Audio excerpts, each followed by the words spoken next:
কারণ কোন আমল করলে আপনি জান্নাতে যেতে পারবেন অতি সহজে, অতি আসানে, সে দাওয়াতগুলো দেওয়া হচ্ছে এই দরবার থেকে, এই হাক্কারাজমান দরবার থেকে। 3 নম্বর যে প্রশ্নটা সেটা হলো আপনার উরসিকুল মজলিসে, সালানা মাহফিলে উরসিকুল মজলিসে এটা সবাই করতে পারবে কি? কিছু শর্ত আছে। এই যে মজলিস, উরসিকুল মজলিস, আপনার বাড়িতে, গ্রামে গঞ্জে, শহরে, বাড়িতে, উঠানে, ঘরে উরসিকুল মজলিস করতে পারবেন, কিছু শর্ত আছে, একটু ভালো করে জেনে নিন। শর্তগুলো হলো, 1 নম্বর শর্ত হলো আপনার নামাজ থাকতে হবে বিনা কাজা, নামাজ কাজা করা যাবে না, 1 নম্বর শর্ত। এবং নামাজও কাজা করা যাবে না। 2 নম্বর, ওজিফাও কাজা করা যাবে না, নামাজও কাজা করা যাবে না, ওজিফাও কাজা করা যাবে না। 3 নম্বর শর্ত হলো আপনার যে রুজি, যে রিজিক, যে খাবার, যে তাবারক আপনি তৈরি করবেন, মানুষদেরকে খাওয়াইবেন, সেটা হালাল হতে হবে, তাবারক হালাল হতে হবে। ব্যাংকে savings account, insurance, non government organisation ইত্যাদি, বন্ধন, এলআইসি ইত্যাদির সঙ্গে সম্পর্ক থাকতে পারবে না। অর্থাৎ এগুলোর মাধ্যমে যদি আপনার টাকা, এগুলো থেকে বিরত থাকতে হবে। এখানে বন্ধন বলতে একটু ব্যাখ্যা না করলে বুঝে আসবে না, অনেক নতুন বাইরে আছেন। ভারতের একটি বেসরকারি একটা ব্যাংক, এটা হলো বন্ধন ব্যাংক। ভারতের একটি বেসরকারি ব্যাংক, এর সদর দপ্তর হলো কলকাতা, পশ্চিমবঙ্গের ভারতের কলকাতা সদর দপ্তর। এটা প্রায় ভারতের 36টি রাজ্যে তাদের শাখা রয়েছে। 1 কোটির বেশি গ্রাহক রয়েছে কিসের? বন্ধনের।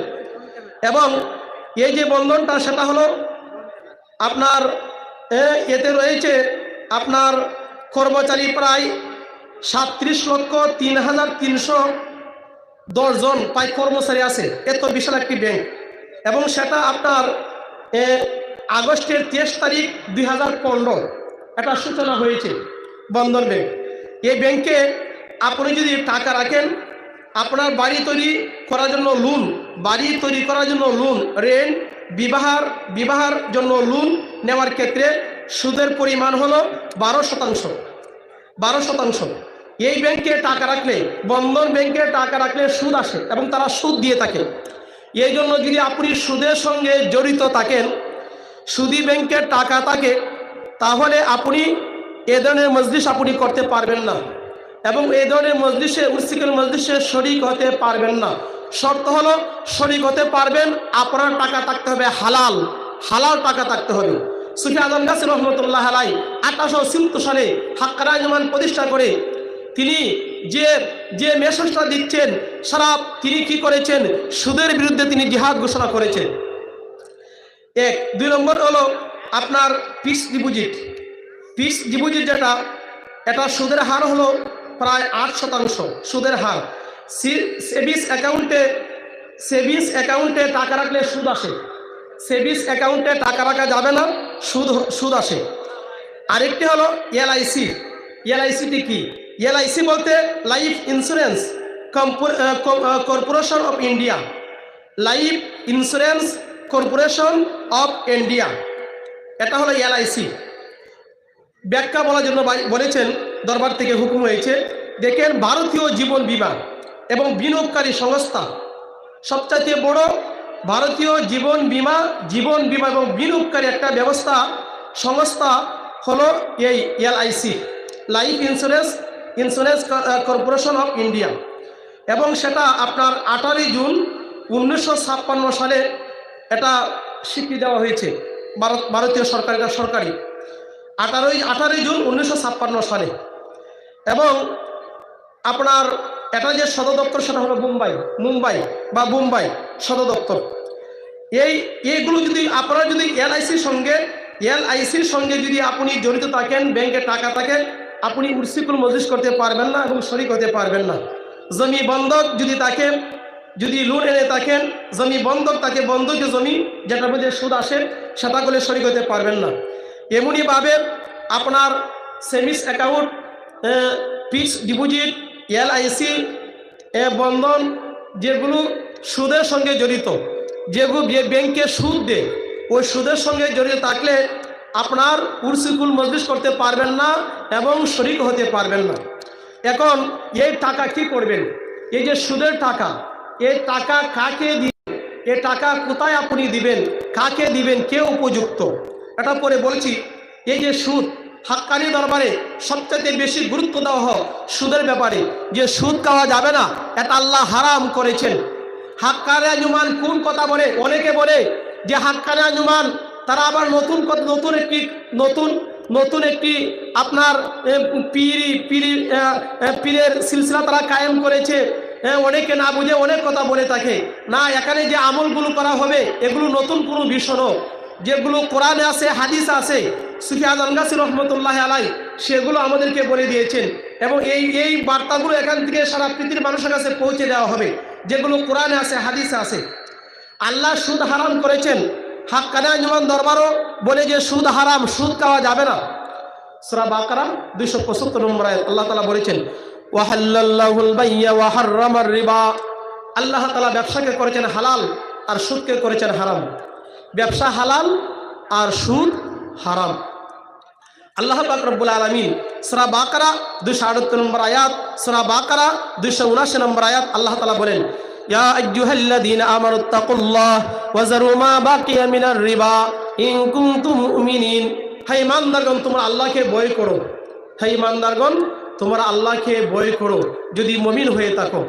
আল্লাহকে ভয় করো আর সুদকে পরিহার করো। আল্লাহকে ভয় করো, আল্লাহকে ভয় করো, সুদ পরিহার করো যদি মুমিন হয়ে থাকো। যে মুমিন সে সুদ খাইতে পারে না, যে মুমিন সে সুদ খাইতে পারে না। আল্লাহকে ভয় করো, সুদকে পরিহার করো যদি মুমিন হয়ে থাকো। ফাইল্লাম তাফআলু ফাযানু বিহারবিন মিনাল্লাহি ওয়া রাসূলিহি। যদি সুদ বর্জন করতে না পারো, সুদ যদি ছাড়তে না পারো, সুদ যদি পরিহার করতে না পারো, আল্লাহ এবং তার রাসূলের সঙ্গে যুদ্ধ করার জন্য প্রস্তুতি গ্রহণ করো। নাউযুবিল্লাহি মিন যালিক। সুদ খাওয়া মানে কি বলুন? আল্লাহ এবং তার রাসূলের সঙ্গে যুদ্ধ করার নামান্তর। তার চাইতে জঘন্য পাপী আর কে হতে পারে যে আল্লাহর সঙ্গে যুদ্ধ করে? যে পাপী আল্লাহর দুশমন সেই আল্লাহর সঙ্গে যুদ্ধ করতে পারে। নমরুদ, ফেরাউন আল্লাহর সঙ্গে যুদ্ধ ঘোষণা করেছিল। যারা সুদ খাইবে তারা আল্লাহর সঙ্গে যুদ্ধ ঘোষণা করে, মানে তারা আল্লাহকে ভালোবাসে না, নবীকে তারা ভালোবাসে না। এখন সুদ ছাড়বেন কিনা আপনি বলুন? সুদ ছাড়তে হবে। আল্লাহ পাক রব্বুল আলামিন সূরা আলী ইমরানের 130 নম্বর আয়াতে আল্লাহ তাআলা বলেন, হে ঈমানদারগণ, তোমরা আল্লাহকে ভয় করো, আল্লাহকে ভয় করো এবং চক্র বৃদ্ধি হারে সুদ খেও না। চক্র বৃদ্ধি হারে সুদ বক্ষণ করিও না। এটা কে বলেছেন? আল্লাহ বলেছেন। চক্র বৃদ্ধি হারে সুদ খেও না। জাহান্নামের আগুনকে ভয় করো আর সুদকে পরিহার করো। যদি সুদ না ছাড়ো জাহান্নামে যেতে হবে, দুজকে যেতে হবে। সূরা আলী ইমরান 130, সূরা বাকারা 185 নম্বর আয়াতের শেষের দিকে আল্লাহ বলেছেন, ফাউলা মান আদা ফাউলাইকা আসহাবুন নার। যে ব্যক্তি সুদ থেকে ফিরে আসবে না, সুদ ছাড়বে না, সে ব্যক্তি জাহান্নামের অধিবাসী হবে, দুজকের অধিবাসী হবে, দুজকে সে যাবে। কোন ব্যক্তি? সুদখোর ব্যক্তি। আজ থেকে আমরা আল্লাহর কাছে ওয়াদা করি, আল্লাহ আর সুদ খাইব না। ব্যাংকে টাকা থাকলে সুদি ব্যাংকে টাকাটা উঠিয়ে নিয়ে আসবো, এনে কাকচিরকে খেতে দিব। কেন দিবেন আমি পরে বলছি, আগে সুদের সম্পর্কে আলোচনাটা করি নেই, এরপর অন্য সাবজেক্ট চলে যাই। আল্লাহ তাআলা কোরআনের ডাইরেক্ট 60টি আয়াতে, ডাইরেক্ট সরাসরি 60টি আয়াতে রিবা শব্দ উল্লেখ করেছেন। ইনডাইরেক্ট আল্লাহ তাআলা 8টি আয়াতে রিবা শব্দ উল্লেখ করেছেন। রিবা মানে সুদ, বর্ধিত অংশ, লভ্যাংশ, বর্তমানে অনেকে বলে ইন্টারেস্ট। অর্থাৎ আপনি আমার কাছ থেকে 50,000 টাকা নিলেন, নেওয়ার পরে আপনি আমাকে আরো 2,000 টাকা বেশি দিলেন। ওই যে বেশি দিলেন সেটা হলো সুদ। এ সুদ আল্লাহ হারাম করেছেন। কর্জা হাসানা দেন, সওয়াব হবে, নেকি হবে, কিন্তু সুদের সঙ্গে জড়ানো যাবে না। নবীজি বলেছেন, এমন একটি যুগ আসবে, এমন একটি জামান আসবে, যদি সে সুদ থেকে বাঁচতে না পারে, সুদের ধূলিকণা তার উপরে পড়বে, সে সুদ খাইবে না, তার স্ত্রী সুদ খাইবে, হযরত মাওলানা সুফি মুফতি শাবল সিংহপুরী রহমতুল্লাহ আলাইহি পাক জবানে একটা বয়ান আমার মনে হয়ে গেছে। হুজুর কেবলা সুফি মুফতি শাবল সিংহপুরী রহমতুল্লাহ আলাইহি তিনি পাক জবানে বলেছেন, এমন একটি যুগ আসবে যে জমানায় মানুষ নিজে সুদ খাইবে না, তার ছেলে সুদ খাইবে, তার মেয়ে সুদ খাইবে, তার স্ত্রী সুদের মধ্যে জড়িত হবে। হুজুর কেবলা বয়ান একটি শুনতেছিলাম, হুজুর কেবলা বলতেছিলেন সুফি মুফতি শাবল সিংহপুরী রহমতুল্লাহ আলাইহি, বাবা তুমি কি নামাজ পড়ো? আজ থেকে নামাজ তুমি কাজা করবে না। তুমি অসুস্থ হয়ে গেছো, তোমার ক্যান্সার হয়ে গেছে, মারাত্মক ব্যাধিতে তুমি আক্রান্ত, তার কারণটা কি বাবা? তুমি অবশ্যই সুদের সঙ্গে জড়িত আছো। বললো না হুজুর কেবলা আমি সুদের সঙ্গে জড়িত নাই। তুমি যদি না থাকো, তোমার স্ত্রী আছে, তোমার ছেলে আছে, তোমার মেয়ে আছে, তুমি তালাশ করে গিয়ে দেখো।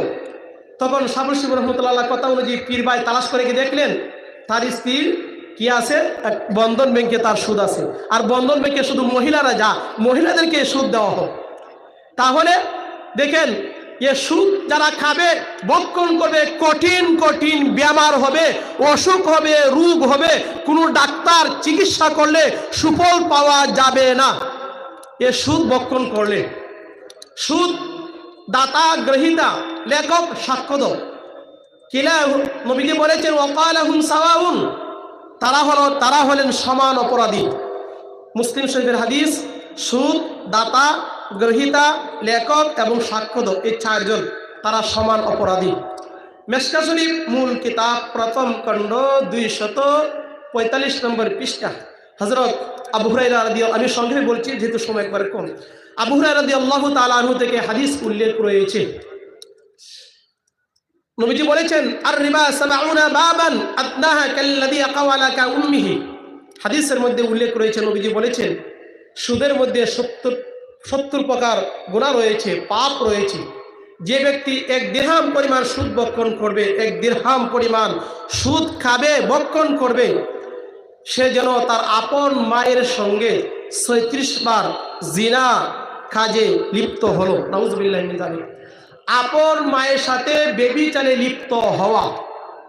যে ব্যক্তি সুদ খাবে, এর চাইতে জঘন্য গুনাহ পৃথিবীতে আর নেই। মেশকা শরীফ কে বলেছেন? নবীজি বলেছেন।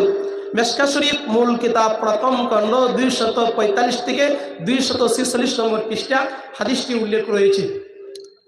নবীজি বলেছেন যে কাল কিয়ামতের ময়দানে মানুষদেরকে একত্রিত করা হবে এবং তাদের নেক আমলগুলোকে বিলীন করে দেওয়া হবে, নেক আমল বলতে থাকবে না।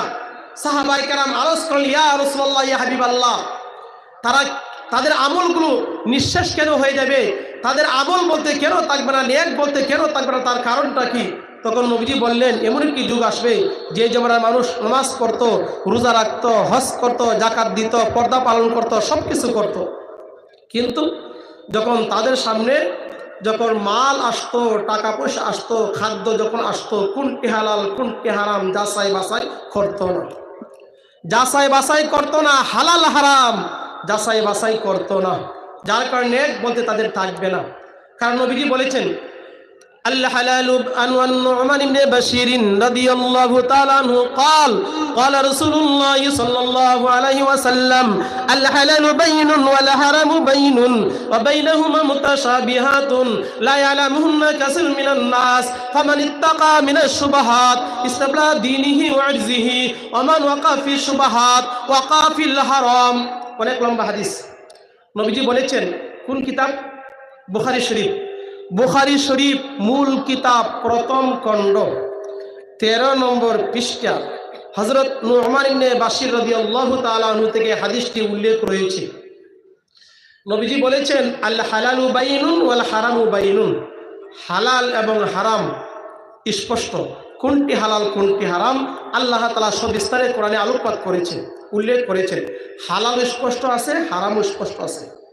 ওয়া বাইনাহুমা মুতাশাবিহাতুন, এবং হালাল এবং হারামের মধ্যে কিছু সন্দেহযুক্ত বিষয় রয়েছে। ফামান ইত্তাকা মিনাশ শুবাহাত, যে ব্যক্তি সন্দেহ থেকে বেঁচে থাকলো, ফামান ইত্তাকা মিনাশ শুবাহাত, ফামান ইত্তাকা মিনাশ শুবাহাত, নবীজি বলেছেন তোমরা সন্দেহ থেকে বেঁচে থাকো। যে ব্যক্তি সন্দেহ থেকে বেঁচে থাকলো সে তার ধর্মকে রক্ষা করলো। আর যে ব্যক্তি সন্দেহের মধ্যে পতিত হলো সে হারামের মধ্যে পতিত হলো। হাদিসের মূল বিষয় হলো নবীজি বলেছেন সন্দেহ থেকে বেঁচে থাকার জন্য। সন্দেহ মানে হারাম। একটু ভালো করে বুঝুন, হাক্কানি দরবার অন্য দরবার, হাক্কানি দরবার অন্য দরবারের মধ্যে কি পার্থক্য রয়েছে? হাক্কানি এবং অন্যান্য সিলসিলার মধ্যে কি পার্থক্য রয়েছে? সুফি আজম গাছী রহমত দরবারে দান বাস্কর